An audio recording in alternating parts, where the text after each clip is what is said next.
Hey, welcome to You Cook So Gay. I'm Darius. I'm John. And today we're going to make chicken cacciatore. So cacciatore means hunter. So it's like a hunter meal in Italy. And you can make it pretty much with anything you like. We're making chicken. You can use rabbit they make over in Italy. You can actually use whatever you like in it, meat-wise. But today we're going to just use chicken, which we pulled it apart. Yeah, I cut the chicken off, a whole chicken, because the store didn't have a whole cut-up chicken. So that was... yeah, that's the yucky part. Not my favorite thing to do, but I lived through it. So we took all the skin off of the pieces of chicken except for the wing, because it's next to impossible to skin. I mean, it's just a pain in the butt. And it just doesn't cook well when you do it, right? I kind of feel like when you can cook it with the skin on, but I kind of feel like you want all the flavors to absorb into the chicken, and the skin's going to prevent that. And the skin's not going to be crispy anyway and good, so it's going to be kind of soggy and a moosh. Mm-hmm. So we just opted to take it off so the chicken would really, you know, the flavor influence into it. Okay. So, we need some garlic. Okay. So pull 8 cloves of garlic from that bag in there. So we have simmered on tomatoes, which again we love, and they're a lot more expensive than your regular purees and diced tomatoes and such you can buy in cans. These come from the coast of Italy, so the salt air and the lava in the soil makes them taste much different than regular tomatoes. You can buy this. So delicious. You can use regular. You can use whole tomatoes too. But this is really good. I like. Really good. This is salt and pepper. We have some scallions that we're only using like the mid shaft of. About a 1/2 cup to 3/4 cup of basil, parsley, and onions, and then some Chianti. So. I already have the onions, and you want to keep the little root part on, that way it stays together. So I'm going to cut these up and show you how I do that. Yeah. So you cut them in half, and then you just like slice them up.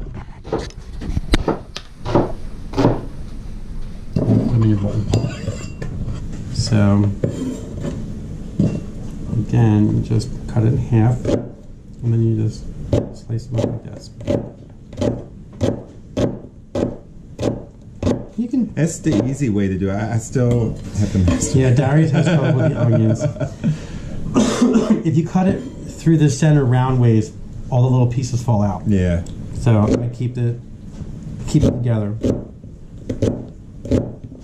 Like Julia Childs. You have to dice the onions. Oh, shoot. That scene of her dicing the onions up. Wait, where's the other one of those? She diced the hell out of those onions, though. She did. She mastered it. Yeah, she did.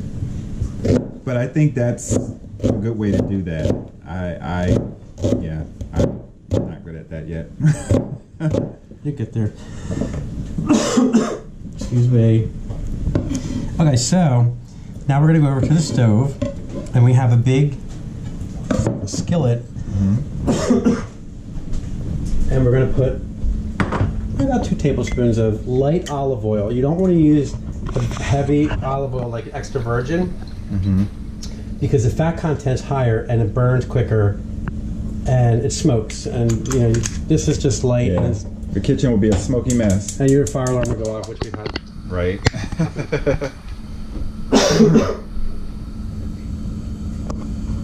think where there's went in there. Okay. So I'm going to toss these in. Look at this. Is it okay if it's not 8? It's what? The garlic? Yeah, I mean, you can use as much as you like. Okay. I'm going to take the garlic and cut it into little pieces while that cooks. We're going to toss the scallions in. I like them like that. You know, you can cut them any way you like, but I kind of like the scallion a little bit longer.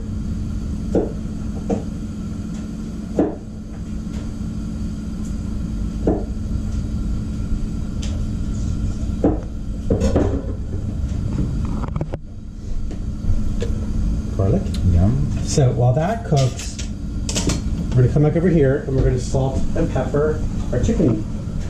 So this is kosher salt, seasoning, and then a dash of pepper.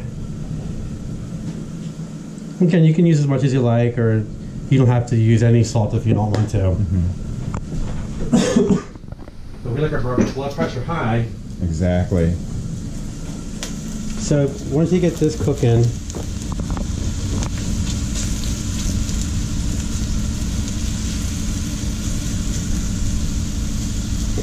I mean, I've seen recipes they put, you can put anything pretty much. You can put mushrooms, like cremini mushrooms, and you can put red peppers, green peppers. But this is the traditional way that it's made in Italy. And I actually called my friend Rena this morning. I texted her and asked her how her mom makes it, and she said just with onions. She said sometimes she puts peppers in it. But bust all the onions up so they get a little, sweating going on. Right. Don't crowd the onions. Let it go brown. Yeah, that's chicken. No, that's mushrooms. Julie said don't crowd the mushrooms because they won't brown. Well, you shouldn't crowd anything. If you crowd your chicken in here too, if you put, if you're frying chicken and trying to brown it, it won't brown. It'll just steam. Yeah. But that looks lovely. For this recipe, it doesn't really matter if the chicken's like totally crowded in here, because you're gonna cover it with tomato sauce and kind of simmer it and stew it. Yeah. Okay. So they're getting a little softer. Also, when you do this, the green onions like this, they stay together whole. So you can. It's nice to be able to take them out and cut them up into pieces and whatever. Loving it. So now we're gonna take our chicken and put it face down, because we're going to salt and pepper this side when they're all in here. I don't know if they're all going to fit in here. I know. But it might. You can tell this chicken is fresh because it's all bloody. Darius loves that. Yes, fresh chicken. Yes. Oh my gosh. And now we can salt and pepper that now. We're going to pepper and salt. Just a little more pepper on this.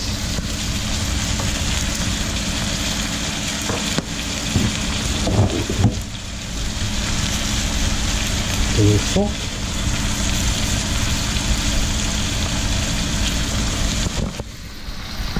And while that cooks, we'll open up our tomato. Our simmered on tomato. We just learned, been doing it this way for years, and I saw a thing on Facebook, and it actually works much better, and you can close the lid on it, which is kind of nice. How about that? Oops. So these are whole San Marzano tomatoes. Oops. So make a mess all over the place here.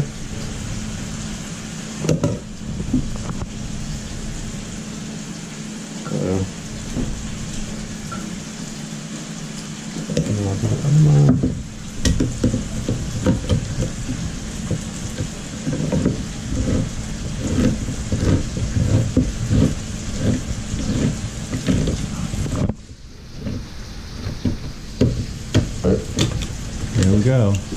That's it. Just a little FYI. Alright, so back over to the chicken. Now this is how the cute lady, the Italian lady did it. She just stirred it all up and got it all over the place. Mix it all in there. Yeah, flip them over.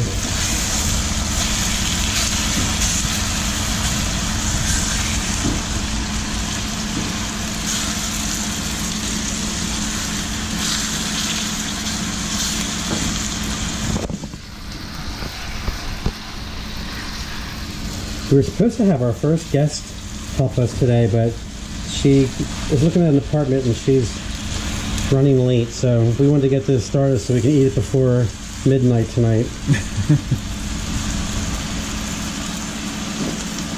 That's perfect, yeah.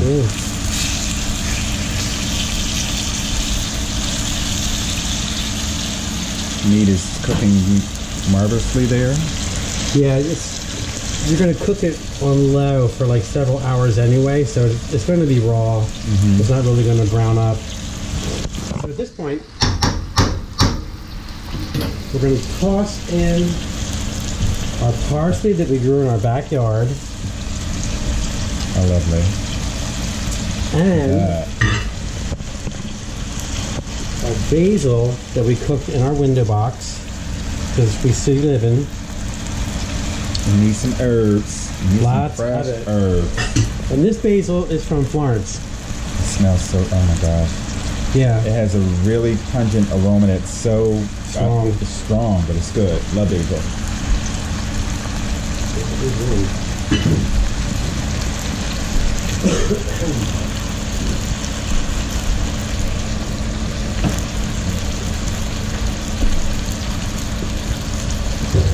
So I'm gonna give this a stir. Oops. Oh my god, it smells like basil.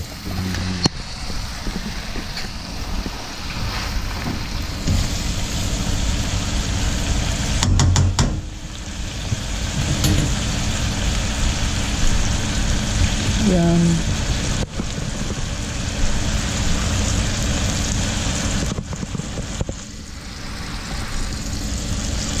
So the parsley and the basil and the onions and the garlic is just in the scallions. Green onions, scallions. Green, yeah. Cooking all in there, and oh my god. Again, the aroma just knocks you out. And this is super simple too. Yeah. Well, not that chicken though. No. I highly recommend buying it or having your butcher or local food store cut it up for you. Yes. Yes. I felt bad for a little chicken. And in fact, we have all the skin and backbones, and we're going to make chicken stock with what's left over. Because I always make stock out of the leftover meat parts. So showing that, I don't know. We're going to make another video for it, but that's all the disgustingness. But yeah. I like to make homemade stock. It's much healthier, much better for you. You can add as little or much sodium as you want, salt. And it's great to keep in the freezer to have on hand when you're making sauces and stuff. Yeah. And I just think it's stupid to buy stock when you can make it. You have everything you need. That is wonderful. And it's so much cheaper to make. Like, we'll make like probably 5 or 6 quarts of chicken stock, put it in the freezer and just pull it out when we want to make soup, or you can use it to make rice. So it looks like it's a good time to put the tomatoes in. Again, these are whole Saint-Martin tomatoes.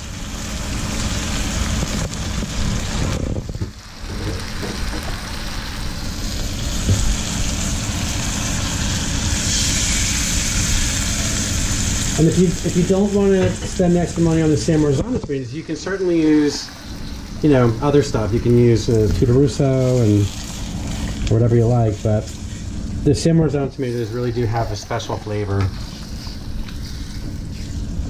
So we give it a good stir, then we're going to put a lid on it and put it on low and let it simmer. Voila. Cook this bitch up. You can serve this with rice, you can serve it with pasta. We're gonna serve it with pasta. It's just a hearty dish. Yeah, because it's pouring rain here all day. We just came back from the Penn Museum, Which and we is thought, fabulous. yeah, we thought, you know what? Let's make something that's like hearty for this. It's actually really cold today. Yeah. Even though it was 100 degrees on Friday. And then we're gonna have our drink that we had in Rehoboth. Well, we're not gonna make a video for that. No, but I was gonna tell them what it is. Yeah, we had this amazing drink we had. It was grapefruit vodka with simple syrup made by infusing water with rosemary, and then you add sugar to it.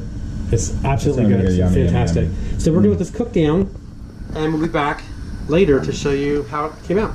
All right. Stay tuned. Bye. Bye. Hey, we're back. So what we're gonna do now is just Give it a stir. check on it. And then give it a stir and add some Chianti to it. add some Chianti. Because the Chianti, you want it to cook off and just add the flavor to it. So, and you don't want it to stick to the bottom of the pan. So that's why we're doing it. The little stir here. And look at all that. Look at that goodness in there. So I'm going to add about maybe 3/4 of a cup of Chianti to it, and the alcohol will cook off. So don't worry about your kids getting drunk. And that's just going to make the sauce just that much more richer. Mucha bella, baby. You got to add that in there. Sorry, you got to get a little Italian in there. We're not Italian, I know that, but we're doing it. Right? Look at that. Look at that. Cook it That's down. it. It's really cooked down. And the chicken's going to become Smell very that. tender and fall off the bone. And that wine. Yeah. Oh my gosh. Can you smell Wine it? makes everything when you're cooking better. We throw wine in almost everything when we're cooking. Meat and stuff like that. Smell that, honey. Look. Anybody can be a good cook. Yes. Even you. Even Darius.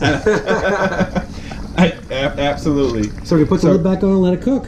All right. Bye. See you soon. So it's been an hour and a half, and our chicken cacciatore looks amazing. It's like falling apart on the bone. Oh my god. But what I'm going to do is, just to thicken the sauce up a little bit, so it sticks to the pasta, I'm going to add a little bit of milk, and I think it's tapioca or rice starch.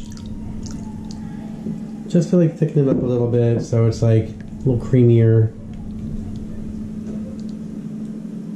That looks divine. A little more.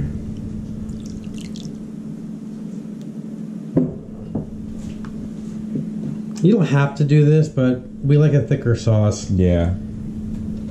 The thicker the better. You don't want it too runny. Yeah, because it needs to stick to the pasta. It needs to stick to the pasta, yeah. We've already prepared some rigatoni. Now we're just going to ladle some Yep. And here's our rigatoni. over top.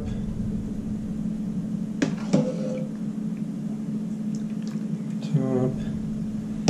More. Oh my god, and it smells delicious. And here's a piece of Just a little, half a little, chicken little breast. piece for me. Maybe this one. Now we have lunch. And a little, This is Reggiano Parmigiano Pecorino mixture, freshly ground from Mancuso's here in Philly. and you don't have to use the rigatoni pasta. You can use whatever you want.